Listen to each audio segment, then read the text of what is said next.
Parval es el primer puesto de bolsa de la República Dominicana y a través de Parval tú puedes hacer tu primera inversión. Para esto necesitas tener tu cuenta de corretaje que la puedes abrir totalmente gratis entrando a parval.com. Gana 300 pesos por cada amigo que registres en Domex. Es sencillo, solo tienes que referir a tus amigos y familiares y todos salen ganando. Tú recibes 300 pesos y tu referido 3 libras en su primer pedido. Conoce más en domex.do. Bienvenidos a un nuevo episodio de Números Verdes, su podcast de finanzas, economía, emprendimiento, negocios, favorito de todo el internet. El día de hoy tenemos un episodio especial, corto, preciso y conciso, traído directamente para ustedes, dado que, Manuel, llevamos como 10 episodios ya que decimos, no, nosotros no respondemos, estamos intentando. Exacto, llegó el momento, ¿eh?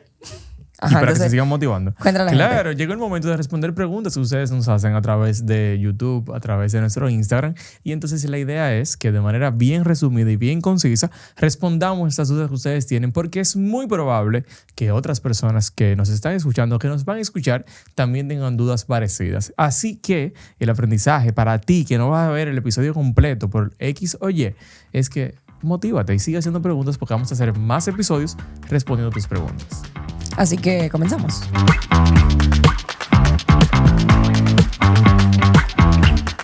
Primera pregunta. No es una pregunta, es como una confesión, un desahogo. Un storytelling. Es un párrafote. Lo voy a leer. Yo lo voy a leer. Ah, ¿tú lo quieres leer? Sí, yo lo voy a leer. ¿Tú lo vas a leer tú lo vas a responder? No, lo voy a leer por solo. dos ahí. Nos escriben a través de Instagram y nos dicen lo siguiente. Tengo un problema y necesito que ustedes me ayuden, por favor. Tengo 22 años, básicamente soy recién graduada, tengo un sueldo fijo bajito, todos los meses me quedo en negativo y ni siquiera es que me doy lujos. Es que, wow, la vida es muy cara. Mi prioridad número 1 en esta vida es mudarme a un lugar decente de la ciudad, pero para eso necesitaría muchísimo dinero. ¿Dónde y cómo se consigue dinero? Primera pregunta. Pudiera cambiar de trabajo, pero para ganar otro sueldo de 10 a 15 mil pesos más, necesito saber qué hago yo ahora. ¿Cómo yo avanzo? ¿Cómo se cumplen las metas básicas de tener un carro decente, poder en algún momento mudarme aunque sea alquilada, aunque los alquileres de aquí están burlados, dice ella?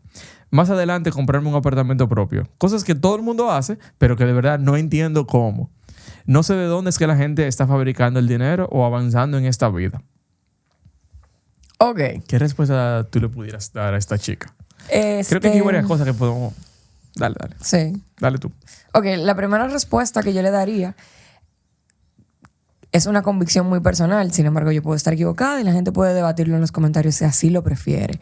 Pero yo siento que tú, obviamente con sus excepciones, cobras en proporción a lo que tú le aportas al mercado. Si tú tienes mucho que aportarle al mercado, quiere decir que tu trabajo vale mucho, por ende tú vas a poder cobrar mucho. Entonces... Tomemos en cuenta que tiene 22 también, que es otro tema. Entonces, ¿a dónde voy? Lo que probablemente ahora tú más tienes disponible es tiempo. Estoy asumiendo porque no lo comentaste en el párrafo. Pero estoy casi segura de que si tú dedicas tu tiempo a educarte, a desarrollar habilidades, a analizar a qué tú te quisieras dedicar a largo plazo y ver por dónde tú pudieses ir comenzando, que si el mercado lo necesite, es probable que en esos próximos trabajos donde tú vas a ir escalando, ya sea moviéndote dentro de una misma empresa o cambiando de trabajo varias veces, entonces entiendo que poco a poco tu crecimiento en salario va a ser exponencial. Eso es lo que yo te recomendaría. Dedícale tiempo a desarrollarte tú como persona y a analizar qué necesita el mercado. Claro. Yo añadiría ahí de que no te desesperes. En esa edad solemos tener crisis como la que tú estás teniendo. Ella misma dijo que tenía como una pequeña crisis existencial. Uh-huh. Y la verdad es que vivimos en la República Dominicana y los salarios iniciales suelen ser bajitos. Yo tenía un sueldo también bastante bajo. Ahora, sí, la diferencia yo creo que muy marcada está en si al final tú decides ser asalariada, está muy bien. Y hay gente que le va muy, muy bien. Es que tú, como dice, que la identifique qué es lo que tú quieres hacer y que eso de verdad tenga sentido en el mercado laboral. Y sobre todo, da el 110%. Sí. O sea... Eso es lo que va a hacer la diferencia. Y es lo que yo le digo mucho a la gente. Tú que preguntaste, ¿dónde está el dinero? No sé qué.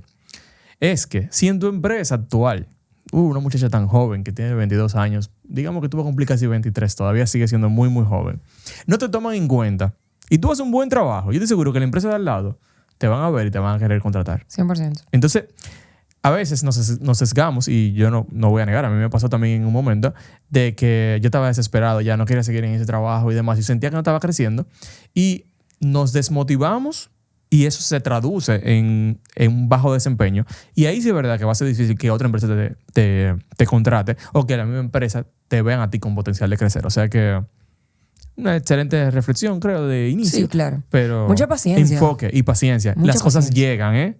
Gladys y yo somos un vivo ejemplo de eso. Sí. Entonces, próxima pregunta. ¿Sería buena idea tomar un préstamo sin uno necesitarlo, solamente con el propósito de generar historial crediticio? Es una pregunta que hacen muchísimo. O sea, Hola. pero muchísimo me la hacen. Incluso en webinars que yo he dado y demás, suele salir esa pregunta. Y le hemos respondido en otros episodios. Aquí, en varios episodios. Y la verdad es que si tú no necesitas tomar un préstamo ahora mismo, hacerlo simplemente por historial, yo no lo recomendaría. Al 100%. Pero una pregunta, porque esto es como paradójico. La gente no necesita historial para pedir préstamo. Exacto, sí, pero mira lo que pasa, que por ejemplo, si ya tú tienes un trabajito y tú tienes un año en ese trabajo, o sea, sientes como cierta estabilidad, el banco te puede prestar una cantidad inicial. O sea, el banco tiene que confiar en ti de alguna manera u otra, o sea, o una tarjeta de crédito o un préstamo. Entonces, tú, por ejemplo, te dicen, supongamos, esto es totalmente un ejemplo, tú ganas 40,000 pesos, ya tú tienes un año trabajando, por ejemplo ahí, tú pides un préstamo de 80,000 pesos, que es el doble de tu salario. Probablemente el banco te diga que sí. O hasta 100,000 pesos, probablemente el banco te diga que sí, aunque no tengas experiencia de crédito. Ok. Pero entonces me imagino que la pregunta sería si yo debería de tomar un préstamo de ese monto porque necesito un préstamo de un monto mayor. Porque si no, ¿para qué otra cosa yo querría hacer más historial a través de el mismo objetivo per se que tiene el crear el historial? Exacto. Sí, no, 100%. Por eso aquí, entonces, respondiendo a la pregunta, mi recomendación sería, si es literalmente para eso y tú no necesitas ese dinero para resolver algo puntual, entonces, en vez de pagar sus intereses, saca una tarjeta de crédito y utilízala bien. Ok. Y vas a tener un efecto muy parecido, pero sin pagarle intereses al banco. Entonces, eso te puede ayudar muchísimo. Ahora, una breve pausa para agradecer a esas marcas que permiten que este contenido esté totalmente gratis. Es mejor tener un seguro y no necesitarlo que necesitarlo y no tenerlo. En Seguros Crecer te acompañan en tus momentos más vulnerables. Conoce más entrando a seguroscrecer.com. Ahora sí, volvemos al contenido. Ok, entonces tengo próxima pregunta aquí que es, ¿qué es peor? ¿Hacer un avance de efectivo para con eso pagar el mismo corte de la tarjeta o hacer el pago mínimo de dicha tarjeta? Wow. Wow. Parece mentira que a alguien se le ocurra, pero me parece una idea creativa también de resolver un problema. A mí no me parece ni tan creativo. Suena como que tengo que resolver rápido, vamos a sacar dinero de esa tarjeta. Exacto, pero o sea, quizá a alguien no se le ocurre. Puede ser. Ahora, ¿qué pasa? Algo importantísimo que tenemos que tomar en cuenta es que esto puede ser un buen plan. O sea, puede sonar como un buen plan. Sin embargo, es importante que ustedes sepan que cuando tú retiras dinero de tu tarjeta, te cobran una comisión. Y esa comisión, por lo regular, va entre un 5 a un 6%. ¿De qué? De lo que retiré. De lo que retiras. O sea, tú retiras 10,000 pesos, te van a cobrar 500, 600 pesos por ese retiro. Por lo regular. Eso depende de cada banco, de cada tarjeta. Ahora, ¿qué pasa? Vamos a ver esto como una línea de tiempo. Supongamos que yo tengo que pagar mi tarjeta ahora y no tengo con qué pagarla, y por eso la intención de hacer un retiro de efectivo. Y yo hago el retiro de efectivo. Me van a cobrar la comisión y pago mi tarjeta. Al final yo voy a seguir debiendo el dinero. O sea, vamos a ponerlo en perspectiva. Si financio un mes de la tarjeta, es un 5%. Pero la otra alternativa es no tener con qué pagarla. No, la otra alternativa es hacer el pago mínimo, que él decía. Y no pagar intereses. Bueno, Y sí, pagas claro. intereses. Claro, lo que no me daña el crédito. No te daña el crédito. Y los intereses que tú vas a pagar son más o menos 5% mensual. Exacto. Que es casi lo mismo que la comisión. Exacto. Exacto. Entonces, eso es un punto. Otra cosa importante O sea, es casi que lo mismo probablemente que la comisión que ibas a pagar por haber sacado el dinero de la tarjeta para pagarla. por haber retirado, exacto. Y que, entonces, el mes que viene va a tener que pagar ese dinero. Entonces, en conclusión, ¿vale la pena o no vale la En pena? conclusión, mi recomendación, haz el pago mínimo y siempre haz el pago mínimo y preocúpate por lo más rápido posible poder empezar a pagar esa tarjeta. Porque no es un hábito que es tan interesante. Y por lo regular, la mayoría de gente que se le ocurre hacer esto es porque tiene la tarjeta llena. Pero si tengo la tarjeta llena, ¿qué voy a retirar? Por eso, no va a poder retirar. Tampoco. Ok. En conclusión, pague el mínimo y pague esa tarjeta corriendo desde que pueda. Lo más rápido que No pueda. saque ese avance de efectivo. No vale la pena porque es casi lo mismo. Otra cosa que la gente hace también, entonces, bueno, tengo la tarjeta llena, tengo otra tarjeta, hago el avance de efectivo con la otra. Y hay gente que vive en eso. Ay, no, y saca de señores. aquí y entra allá, y saca de aquí y entra allá, pero la verdad que tú no estás pagando intereses, pero estás pagando el 5% o el 6% de comisión. Ok, próxima pregunta. Entre el mutuo, esto es un instrumento del mercado de valores, entre el mutuo y un certificado, ¿cuál es mejor comparando el porcentaje de ganancia-riesgo? Ah, bueno. ¿Qué? Ok, ¿Yo puedo responder? dale. ¿Yo puedo responder? Sí, dale, Déjame ver, responde. espérate. Yo creo que yo puedo responder que depende. Claro, porque soy economista, yo tengo que responder Todo algo así. depende, todo tiene que ser depende, claro. Lo primero que depende es tu apetito de riesgo. Bueno, es que es un mutuo. O sea, es como lo mismo.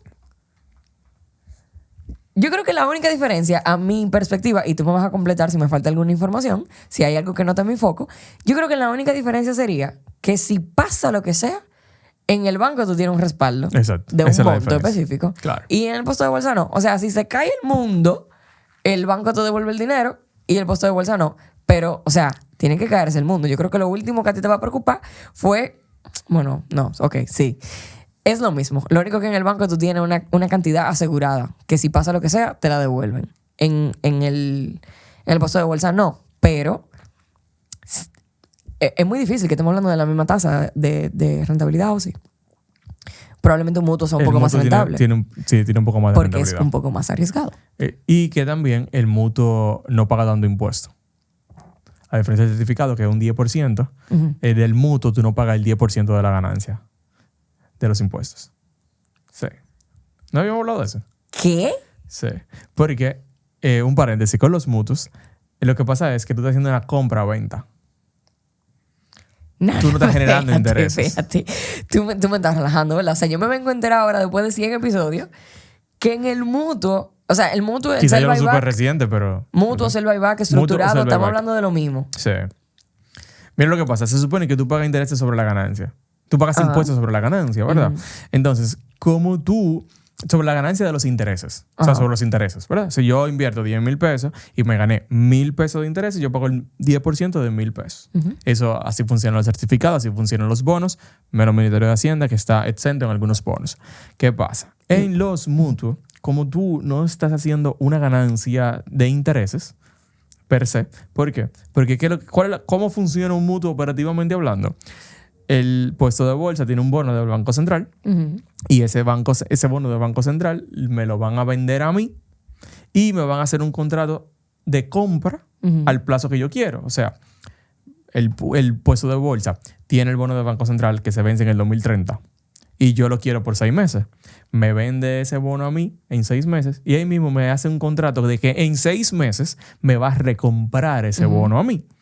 Entonces, aquí la cantidad, o sea, la mayor ganancia de ese dinero, de esa operación, está en el precio que me lo vende hoy al que me lo compra mañana. No es una ganancia de interés per se. Claro. Entonces, por eso... Es como que yo tenga que pagar impuestos por comprarte un celular en 50 y venderlo en 60. Correcto. Que eso no va a pasar. No, Entonces, no pues, hay una ganancia de interés. Ya. Hay otros impuestos, pero no hay una ganancia Ya. de interés per se. Entonces, por eso, el 10% se paga una proporción muy pequeña. wow. Sí. Qué bueno que hiciste esa pregunta. Aprendimos porque algo nuevo. No, yo aprendí algo nuevo, pero mira, por miles. Definitivamente el episodio va muy bueno. Ahora, hay algo que tú también deberías de saber. Con el fondo de fondos cerrados, Altio 1, tienes la oportunidad de invertir en diversas cuotas de fondo de inversión, lo que te permite acceder a una variedad de mercados y activos, incluso aquellos que podrían ser difíciles de alcanzar como inversionista individual. Esta es la oportunidad ideal para invertir en todo al mismo tiempo. Conoce más en altiosafi.com. Y ahora volvemos al contenido. Entonces, próxima pregunta. ¿Sería ideal abonarle al tiempo o al capital? Una duda grandísima tengo yo con eso. Dice la persona, no yo. Ok. ¿Tú pensaste que era yo? Sí, yo fui a leer y dije, oh, ok. Depende. Depende, en verdad depende. Y tenemos todo un episodio de deuda ahí con la tabla de amortización también. Pero señores, depende muchísimo y es muy sencillo. Es una decisión muy personal. Lo primero que tengo que explicar es que al final abonarle al tiempo o al capital es lo mismo. La diferencia está en abonarle al capital o abonarle a la cuota. Esa es la diferencia real. Y quizás eso fue lo que esta persona quiso decir. Entonces, cuando tú le abonas a la cuota, supongamos que mi préstamo paga 10,000 pesos de cuota. Yo le hago un abono a ese préstamo y entonces yo voy a empezar a pagar 8,000 pesos de cuotas. Pero ese préstamo va a vencer en el 2028, igual. O sea, el plazo no cambia. Yo simplemente voy a pagar menos mensual porque le puse de mi dinero, pero lo voy a seguir pagando hasta la misma fecha que tenía. Sin embargo, los abonos a capital, entonces, lo que hace es que yo mantengo la misma cuota, los mismos 10,000, pero en vez de que vence en el 2028, va a vencer en el 2027. O sea, vas a pagarlo más rápido. Entonces, si uno es mejor que otro, va a depender de tu situación financiera. Correcto. Si, por ejemplo, tú te estás ahogando en pagar cuotas al banco y tú necesitas tener un poquito más de holgura en el día a día, entonces págale a la cuota para que la cuota te baje un poco. Si, por ejemplo, tú te estás dando cuenta que te está sobrando dinero como para tú abonarle a tus préstamos y tú estás pagando excelentemente bien todas tus cuotas, en ese caso suena prudente abonarle a capital para que tú no te pases toda la vida pagando ese préstamo. Claro, y cuando abones a capital, importante que sepas de que entonces, como vas a disminuir el tiempo que vas a seguir pagando el préstamo, al final, si tú lo calculas, tú vas a pagar menos intereses. Ok. Porque va a durar un año menos pagándolo, por ejemplo, en ese caso. ¿Y si yo le pago a cuota, no pago menos interés? Bueno, vas a pagar menos intereses porque debes menos. Exacto. Pero vas a durar más tiempo pagando, entonces vas a pagar más intereses. Igual. O sea que la reducción de intereses que pago grande. Es más grande si lo pago a capital que si lo pago a cuota. Correcto. Ok, entendido. Siguiente pregunta. Esta persona dice, ¿cuál es el beneficio de pagarle el mínimo a la tarjeta? Ejemplo, si llega el pago del corte, pero el dinero lo tendré en una semana, días después de la fecha límite de pago, ¿es bueno pagarle el mínimo o no? ¿Qué tú opinas? Pero, ¿cómo pagarle el mínimo o no? O sea, ¿cuál es la otra alternativa? ¿No pagar nada? No pagar nada, porque en una semana lo va a poder pagar todo, o pagar el mínimo. Eso es lo que él pregunta.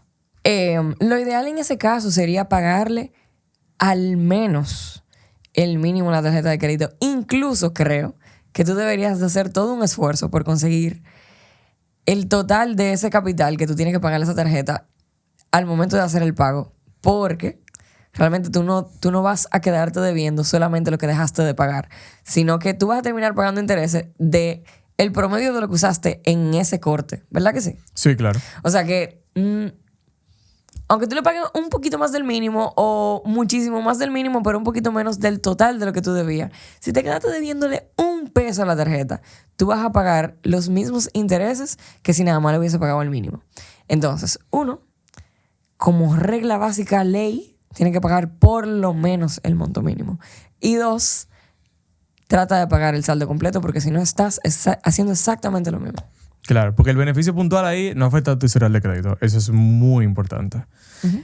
Mira, aquí dice alguien, eso lo busqué desde YouTube, y ella pregunta, ¿cómo crear un buen portafolio de inversiones en República Dominicana? ¿Qué le podemos decir? Eso suena como una buena pregunta para trabajar con expertos. Como hacer un episodio completo. Claro. Pero mientras tanto, vamos a recomendarle a esta persona y a cualquiera que quiera crear un portafolio de inversiones. Hay un episodio que se llama Inversiones 101. Y después de ese, tenemos un episodio por cada instrumento de inversión. Uh-huh. Si usted entiende ese episodio, usted va a poder crear su propio portafolio de inversión. Pero vamos a hacer un... Creo que la pregunta está muy específica con el tema de diversificar riesgo. Y yo creo que nosotros tenemos un episodio hablando de diversificación de cartera. No me acuerdo ahora mismo. Que hablamos de que, por ejemplo, si uno está en pesos, si otro está en dólares, si otro está en sector inmobiliario y si otro está en sector agricultura. Ah, sí. Como hicimos una división de cada una de las inversiones y por qué este y por qué el otro. Próxima pregunta. Sobre el certificado. Si yo tengo $500,000 en un certificado financiero, ¿el banco me prestaría la misma cantidad de dinero? Es algo parecido. Si tú tienes un certificado, tú lo puedes poner en garantía, si es el mismo banco, claro, de una institución financiera, y te va a prestar hasta un 90%. 90% del valor del certificado. Y eso puede ser, por ejemplo, algunas personas que han tenido algún tema con su historial de crédito, abren un certificado con el fin de poder tener una tarjeta garantizada y pueden empezar a recuperar su crédito otra vez. Eso también puede ser una opción. ¿Por qué solo el 90%? Por un tema de riesgos, de cobertura de riesgo. Ya con eso finalizamos las preguntas. Sí me gustaría aprovechar la coyuntura para sugerirle a los invitados que nos escriban al DM de Instagram con su pregunta. Sin embargo, vamos a hacerlo un poquito más dinámico. Mándennos un voice note al Instagram y pónganos un texto debajo que diga pregunta para episodio. Entonces, proceso. Usted manda un voice note, preferiblemente no más largo de 1 minuto, para que nosotros podamos seleccionarlo y ponerlo aquí. Y justo debajo ponga pregunta para episodio. Nosotros nos encargamos de que nuestro grandioso equipo seleccione su pregunta y que entonces podamos repetir un segundo episodio de este estilo con la voz de ustedes para que la gente pueda entender mejor el tono, la duda, la preocupación y que nosotros entonces asimismo podamos entender con qué prioridad usted necesita su respuesta, porque de verdad que habían algunas cuantas que yo no sabía realmente qué tan importantes eran y yo creo que eso es muy bueno saberlo. Claro, y así se siente más cercano respondiendo tus preguntas, pero de tu propia voz. Así que no dejen de hacerlo. Nosotros, si esto funciona, si a ustedes les gusta, vamos a seguir haciéndolo más a menudo, pero ahora con su voz. Así que nada, nos vemos en un próximo episodio.